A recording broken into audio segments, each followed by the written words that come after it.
Friends आज आम video आलोच्य विषय वस्तु pre board examination 2024-25 Kamrup district Kamrup metro डिस्ट्रिक्टर जिओग्राफी पेपारखन आम आलोचना कर और ये पेपारखन आम 21-23 क्वेश्चन आलोचना करें जीतु जो सम्पूर्ण आलोचना कर जाऊँ यथेष्ट दीघलिया भिडिओ गति के आम पार्ट 1 अर्थात ये प्रथम part question number 1 to question number 23 लैके आलोचना करें गति के पलम नकलो क्वेश्चन समूह आम चाई जाम जेहेतु ये जिओग्राफी इलेक्टिव सब्जेक्ट गति के इतना क्वेश्चन पैटार्न पुरानी क्वेश्चन पैटार्न आसे अर्थात जी बाकी 4टा सब्जेक्ट अर्थात मेन सब्जेक्ट इंग्राजी गणित विज्ञान और समाज विज्ञान ये 4टा विषय first 45 question MCQ multiple choice question থাকে কিন্তু ইয়াত हे पैटार्नत নাই এই আগৰ पैटार्नটোৱে ফলো কৰিছে গতিকে আমি প্ৰথমে চাওঁ ইয়াত 6টা MCQ আছে আৰু গতিকেটা MCQ ইয়াত আকৌ हाई लेवल रिजनिंग क्वेश्चन ना इतना सिम्पल क्वेश्चन दिया आसे गति के क्वेश्चन चाई जाऊँ प्रथम प्रश्न सुधिसे तलर कोनটো हिमबाहर क्षयजनित अवयव तलर कोनটো हिमबाहर क्षयजनित अवयव शुद्ध उत्तर तो हर्न नेक्स्टली तलत दिया अरण्यबोर कोनबिध निरक्षीय अंचलत पा जाए निरक्षीय दैट मीन्स ट्रपिकल रिजन पा अरण्यबिध सेलभा बुली कोৱা হয় नेक्स्ट नम्बर सी तलर कोनটো সেউজগৃহ गैस आम सकल जानो সেউজগৃহ गैसটো वाटर वेपर সেউজগৃহ गैसर এটা उदाहरण यूरोप महादेशत मुठ देशर संख्या আছে 44খন नेक्स्ट नम्बर ई एशिया और यूरोप महादेशर मजत अवस्थित पर्वतमालार नाम कि अर्थात ये पर्वतमालाटोৱে एशिया और यूरोप पृथक কৰিছে और ये पर्वतमालाটো হৈছে यूराल पर्वत नेक्स्ट माटिकाली हिसाबे ओशेनिया महादेशर द्वितीय बृहत्तम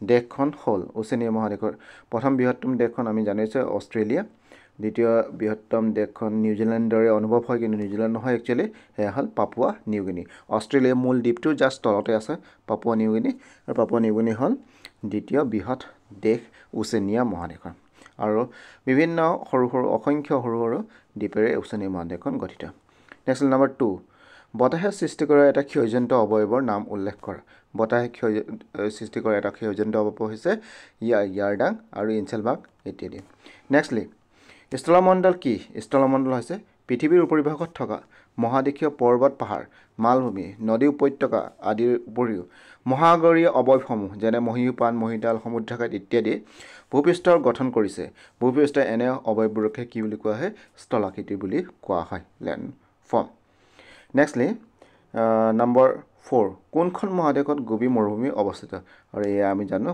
एशिया महादेशत गोबी मरुभूमि अवस्थित नेक्स्ट नम्बर 5 भारतर मरुभूमिटर नाम कि सेया हल थर मरुभूमि आम सकले जानो नेक्स्ट क्वेश्चन 6 CH4 कि CH4 हल मिथेनर रासायनिक संकेत नेक्स्टली नम्बर 7 हलबर्गीय अरण्य अंचলৰ अवस्थिति लिखा हलबर्गीय अरण्य अंचल अवस्थित है हलबर्गीय अरण्य अंचल विषुव 50 डिग्री पर 70 डिग्री अक्षांशर मजत उत्तर और दक्षिण दुई गोलार डाटा 50 पर 70 डिग्री अक्षांशर मजत ये अरण्य पा जाए हलबर्गीय अरण्य जस्ट मैं कि ठंडा अंचल है ठंडा अंचल बुली कले एकेबारे टुंड्रा अंचल নহয় और जस्ट तार तलर अंचलखिनि इतना हुआ देखा जाए गति के 50 to 70 डिग्री अक्षांशर मजत नेक्स्टली नम्बर 8 आफ्रिका महादेशर साहारा मरुभूमित अवस्थित दुखन देशर नाम लिखा आफ्रिका महादेशर साहारा मरुभूमित थका दुखन देश হৈছে दुखन देश 3-4খন মান देशर नाम उल्लेख कर दिसो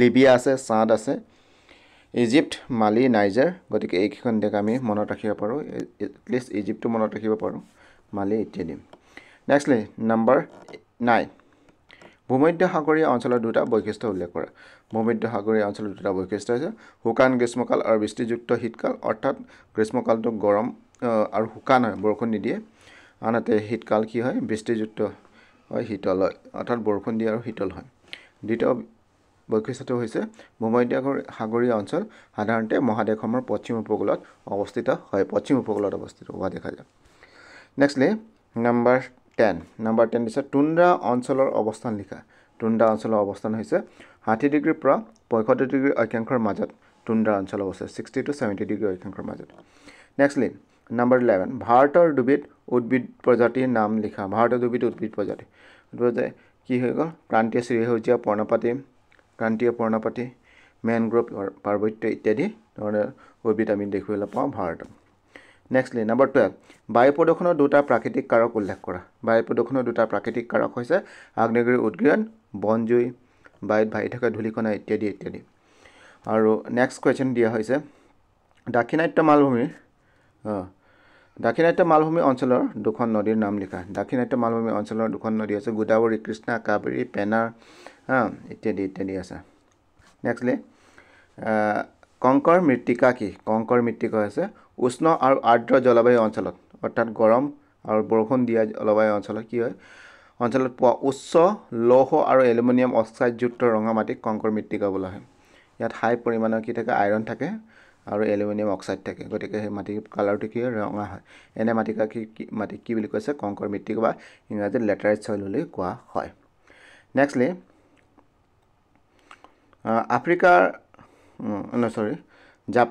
জাপানৰ দক্ষিণ অংশৰ দুটা গুৰুত্বপূৰ্ণ দ্বীপৰ নাম লিখা। কিউছু আৰু চিকোকু দক্ষিণত থকা একেবাৰে ইম্পৰ্টেণ্ট কিউছু আৰু চিকোকু। নেক্সট নম্বৰ 16 আফ্ৰিকা মহাদেশৰ দুটা ঘন বসতিপূৰ্ণ অঞ্চলৰ নাম লিখা। আফ্ৰিকা মহাদেশৰ দুটা ঘন বসতিপূৰ্ণ অঞ্চল হৈছে নীল নদীৰ নামনি অঞ্চল আৰু নেক্সটলি হৈছে দক্ষিণ আফ্ৰিকাৰ উপকূল অঞ্চল। ইয়াৰ ঘন বসতিপূৰ্ণ অঞ্চলৰ ভিতৰত পৰে। নেক্সটলি ভাৰতৰ স্থলসীমাৰ আৰু উপকূলীয় সীমাৰ দৈৰ্ঘ্য লিখা। আমি জানো এইটো ভাৰতৰ স্থলসীমাৰ দৈৰ্ঘ্য হৈছে 15,200 কিলোমিটাৰ আৰু উপকূলৰ দৈৰ্ঘ্য হৈছে 7,516 কিলোমিটাৰ, যি বেলেগ বেলেগ কিতাপত অলপ ইফাল কৰি দিয়া আছে। যি কি নহওক নেক্সটলি হৈ গ'ল নিৰ্বনীকৰণৰ তিনিটা কাৰণ লিখা। নিৰ্বনীকৰণ অৰ্থাৎ যি ডিফৰেষ্টেশ্যন হৈছে, নিৰ্বনীকৰণ হৈছে বননি ধ্বংস কাৰ্য, তাৰ তিনিটা কাৰণ উল্লেখ কৰিব কৈছে। তাৰ তিনিটা কাৰণ হৈছে কৃষিক্ষেত্ৰৰ বিস্তাৰ, জনসংখ্যা বৃদ্ধি হোৱাৰ লগে লগে কি কৃষিৰ চাহিদা বৃদ্ধি পাইছে, কৃষি উৎপাদকৰ চাহিদা বৃদ্ধি পাইছে, তাৰ বাবে কৃষিক্ষেত্ৰ বিস্তাৰ কৰিবলগীয়া হৈছে, যাৰ কাৰণে বননি ধ্বংস কৰিবলগীয়া হৈছে। বিভিন্ন উদ্যোগৰ বাবে কেঁচা মালৰ উন্নয়নমূলক কাৰ্যৰ বাবে কাঠ সংগ্ৰহ। বিভিন্ন উদ্যোগ যিবোৰ উদ্যোগ কেঁচা মাল হিচাপে কাঠক ব্যৱহাৰ কৰে তেনে উদ্যোগৰ বাবে লগতে উন্নয়নমূলক কাম কাৰ্যৰ বাবেও কাঠৰ প্ৰয়োজন হয়, বাবে বননি ধ্বংস কৰিবলগীয়া হৈছে। নেক্সটলি পৰিকাঠামো উন্নয়ন চাপ'জ ৰেলপথ, আলিপথ ইত্যাদি ফেক্টৰীসমূহ নতুন চহৰসমূহ ষ্টেবলিছ কৰিবলৈ যাওঁতে কি হৈছে বননি ধ্বংস কৰিবলগীয়া হৈছে। গতিকে এইবোৰ হৈছে কিছুমান কাৰক নিৰ্বনীকৰণ। নেক্সটলি আহি গ'ল এস্কিম'সকলৰ জীৱন সম্বন্ধে চমুকৈ লিখা। এস্কিম'সকলৰ জীৱন সম্বন্ধে যদি চাওঁ, এস্কিম'সকল হৈছে আৰ্কটিক আৰু উপ আৰ্কটিক অঞ্চলত বাস কৰে। এণ্টাৰ্কটিক নহয় দেই, আৰ্কটিক অৰ্থাৎ উত্তৰ মেৰু, সুমেৰু বৃত্তৰ ওচৰত থকা অঞ্চলটো হৈছে আৰ্কটিক অঞ্চল। আৰ্কটিক আৰু উপ আৰ্কটিক অঞ্চলত বাস কৰা এটি জনগোষ্ঠী। ই আলাস্কা, উত্তৰ মেৰু যদি আলাস্কা, কানাডা, গ্ৰীণলেণ্ড আৰু চাইবেৰিয়া অংশ বিশেষত বাস কৰে। জীৱন ধাৰণৰ মূল দিশসমূহ যদি চাওঁ, আহাৰ কি তেওঁলোকে গ্ৰহণ কৰে, আৰ্কটিকৰ কঠিন জলবায়ুত উপযুক্ত তেওঁলোকৰ প্ৰধান খাদ্য হৈছে চিল, তিমি মাছ ইত্যাদি হৈছে তেওঁলোকৰ প্ৰধান খাদ্য। আশ্ৰয় শীতকালত বৰফৰ তৈয়াৰ কৰা ইগলু আৰু গ্ৰীষ্মকালত চিলৰ তৈয়াৰ কৰা তম্বু টিউবিক ব্যৱহাৰ কৰে। নেক্সটলি পোচাক ঠাণ্ডাৰ পৰা বাচিবলৈ জন্তুৰ চামৰাৰ পৰা তৈয়াৰ কৰা উষ্ণ কাপোৰ পিন্ধে। বৃত্তি যদি চাওঁ কি কৰে তেওঁলোকে, কি কৰি জীৱন নিৰ্বাহ কৰে, চিকাৰ কৰে, মাছ ধৰা, আহাৰ সংগ্ৰহ ইত্যাদি। বৰ্তমান সময়ত কি বিভিন্ন ধৰণৰ মাইনিঙৰ কামো কৰে, অৰ্থাৎ খননৰ কামো কৰে, মাইনিঙৰ কাম। গ'ল্ড মাইনসমূহ যথেষ্ট আছে, সোণৰ খনি, গতিকে সোণৰ খনিত কাম কৰা দেখিবলৈ পোৱা যায়। আৰু কৈছে এস্কিম'সকলে পৰিৱেশৰ সৈতে খাপ খাব পৰাকৈ দক্ষ আৰু প্ৰাকৃতিক সম্পদৰ সঠিক ব্যৱহাৰ কৰি জীৱন নিৰ্বাহ কৰে তেওঁলোক। এয়া আছে এস্কিম'ৰ বিষয়ে চমু আলোচনা। নেক্সটলি আহিলে নম্বৰ 20 আমেৰিকা যুক্তৰাষ্ট্ৰৰ তিনিটা পৰ্বতশ্ৰেণীৰ নাম লিখা। আমেৰিকা যুক্তৰাষ্ট্ৰৰ তিনিটা পৰ্বতশ্ৰেণী হৈছে এপেলেচিয়ান, ৰকি আৰু চিয়েৰা নেভাডা। নেক্সটলি আমেৰিকা যুক্তৰাষ্ট্ৰৰ এপেলেচিয়ান উচ্চভূমি অঞ্চলৰ তিনিখন ৰাজ্য, অৰ্থাৎ আমেৰিকা 50খন ৰাজ্যৰে গঠিত। তাৰে এপেলেচিয়ান উচ্চভূমি অৰ্থাৎ আমেৰিকাৰ পূবত থকা তিনিখন ৰাজ্য হৈছে নিউয়ৰ্ক, আমেৰিকাৰ ৰাজধানী য'ত আছে, আৰু পেনচিলভেনিয়া, মেৰিলেণ্ড, ভাৰ্জিনিয়া ইত্যাদি। ভাৰ্জিনিয়া আছে, ৱেষ্ট ভাৰ্জিনিয়াও আছে। এইকেইটা হৈছে তোমাৰ এপেলেচিয়ান উচ্চভূমিত থকা আমেৰিকাৰ ৰাজ্য, প্ৰভিঞ্চেছ। নেক্সট নম্বৰ 22 জাপানৰ তিনিটা মুখ্য শিল্পাঞ্চলৰ নাম লিখা। জাপানৰ শিল্পাঞ্চল তিনিটা হৈছে টকিঅ' ইয়কোহামা অঞ্চল, ওচাকা কোবে অঞ্চল আৰু নগোয়া অঞ্চল এইকেইটা আছে জাপানৰ ঔদ্যোগিক অঞ্চল নেক্সটলি আহিলে নম্বৰ 23 উত্তৰ ভাৰত আৰু দক্ষিণ ভাৰতৰ নদীসমূহৰ তিনিটা পাৰ্থক্য উত্তৰ ভাৰত আৰু দক্ষিণ ভাৰতৰ নদীসমূহৰ পাৰ্থক্য আমি কিছু এই ধৰণে দিব পাৰোঁ উৎপত্তি স্থানৰ পৰা যদি চাম উত্তৰ ভাৰতৰ নদীসমূহ প্ৰায়বোৰে হিমালয়ৰ পৰা উৎপত্তি হোৱা যেনে গংগা যমুনা ব্ৰহ্মপুত্ৰ আনহাতে দক্ষিণ ভাৰতৰ নদীসমূহ দাক্ষিণাত্যৰ উচ্চভূমি আৰু পশ্চিম ঘাট পৰ্বতৰ পৰা উৎপত্তি হোৱা গোদাবৰী কৃষ্ণা কাবেৰী ইত্যাদি নেক্সটলি পানীৰ যোগান যদি চাওঁ পানীৰ ফ্ল'টো যদি চাওঁ উত্তৰ ভাৰতৰ নদী গ্ৰীষ্ম বৰষুণৰ উপৰিও বৰফ গলা পানীৰ বাবে গোটেই বছৰ ধৰি প্ৰৱাহমান হৈ থাকে আনহাতে দক্ষিণ ভাৰতৰ নদীসমূহ প্ৰধানতঃ বৰষুণৰ ওপৰত নিৰ্ভৰশীল আৰু সেয়েহে বছৰৰ কিছুদিন শুকাই পৰে যেতিয়া বৰষুণ নহয় নম্বৰ 3 নদী উপত্যকা আৰু মাটিৰ গুণাগুণ নদী উপত্যকা আৰু মাটিৰ গুণাগুণ যদি চাওঁ উত্তৰ ভাৰতৰ নদীসমূহ গঠিত কৰা নদী উপত্যকাসমূহ বহল সাৰুৱা আৰু জনবহুল আনহাতে দক্ষিণ ভাৰতৰ নদীসমূহে গঠন কৰা উপত্যকা ঠেক আৰু ই পলসুৱা নহয় আৰু সেইবাবে ইয়াত কি জনবহুলো নাই ডাঙৰ ডাঙৰ চহৰ নগৰসমূহ গঢ় লৈ উঠা দেখিবলৈ পোৱা নাযায় এয়া আছিল কুৱেশ্যন 23 লগে আমাৰ আজিৰ আলোচনা গতিকে যদি ভিডিঅ'টো ভাল পাইছে লাইক কৰিবা শ্বেয়াৰ কৰিবা আৰু যদি কিবা কুৱেশ্যন থাকে কুৱেশ্যন কৰিব পাৰা ভূগোল বিষয়ক লৈ আৰু বাকি প্ৰশ্নৰ উত্তৰসমূহ আমি পৰৱৰ্তী ভিডিঅ'ত দিম সো আজিলৈ ইমানে সমাপ্ত কৰিছোঁ ধন্যবাদ